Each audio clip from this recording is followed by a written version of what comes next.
Bismillahirrahmanirrahim. Assalamualaikum warahmatullahi wabarakatuh. Bapak, Ibu, dimanapun berada, puji syukur kehadirat Allah Subhanahu wa Ta'ala yang telah memberikan segala nikmatnya kepada kita. Kemudian sholawat serta salam tidak lupa kita haturkan kepada baginda Rasulullah Muhammad Sallallahu Alaihi Wasallam.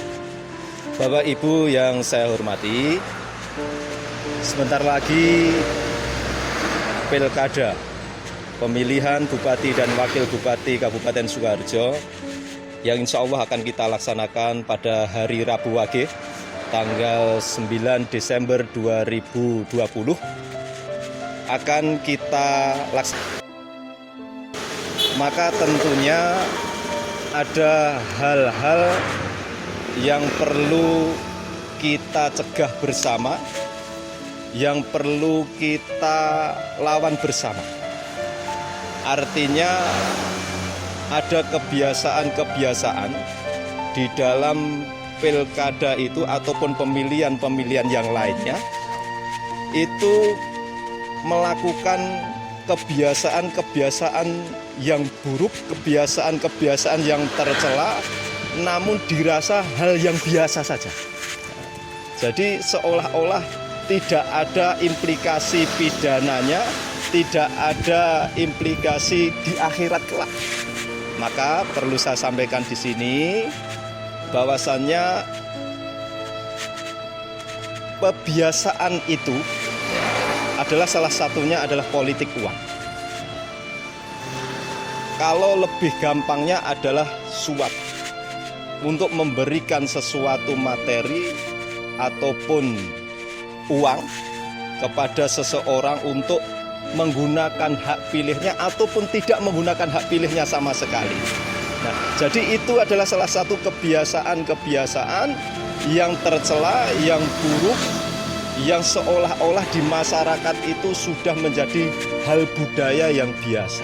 Maka perlu kita tinggalkan karena ada implikasi pidananya dan implikasi akhiratnya kelak. Salah satu contoh di dalam Undang-Undang Nomor 10 ya, tahun 2016 pasalnya 187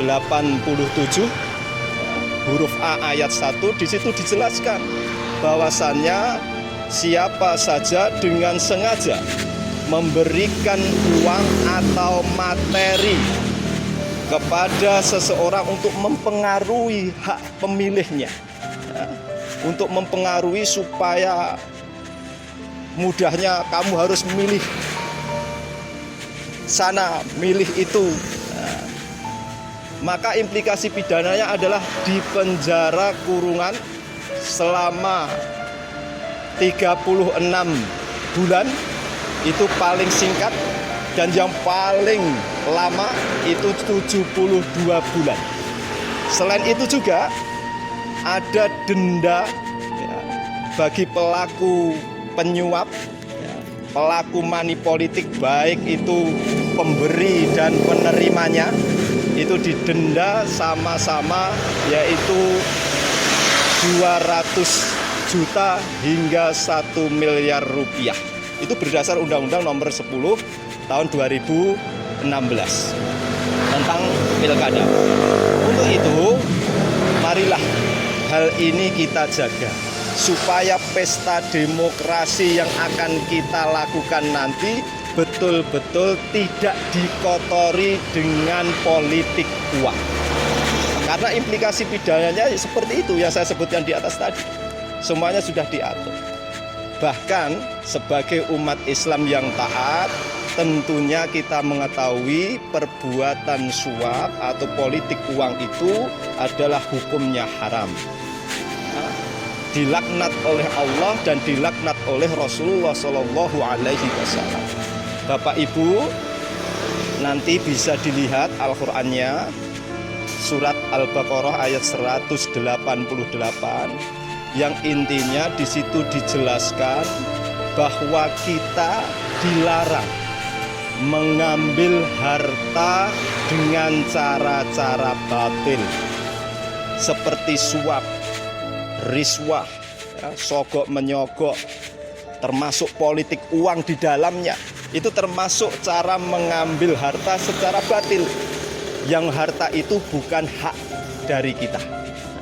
Ada juga di dalam hadis riwayat Ahmad dan Abu Dawud, di situ dijelaskan laknatullahi alar rosi wal murtasi.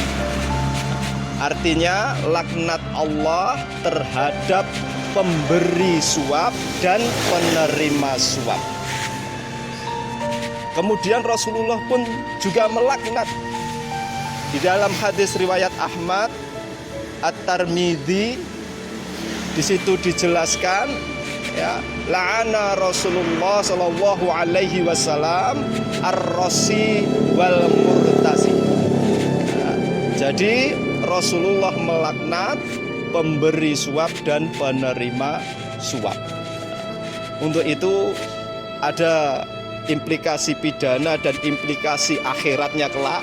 Maka kita sebagai orang yang terhormat, sebagai orang yang beradab, maka mari betul-betul kebiasaan yang buruk, kebiasaan yang tercela ini kita tinggalkan. Betul-betul kita tinggalkan dan bertobat, tidak mengulangi kembali lagi. Karena insya Allah dengan tobatan nasuha, ya, kita akan memperoleh kebaikan-kebaikan dari Allah, juga akan diampuni oleh Allah. Terakhir, mari bersama rakyat awasi pemilu, bersama Bawaslu tegakkan keadilan pemilu. Terima kasih. Bila ada salah kata mohon maaf. Wassalamualaikum warahmatullahi wabarakatuh.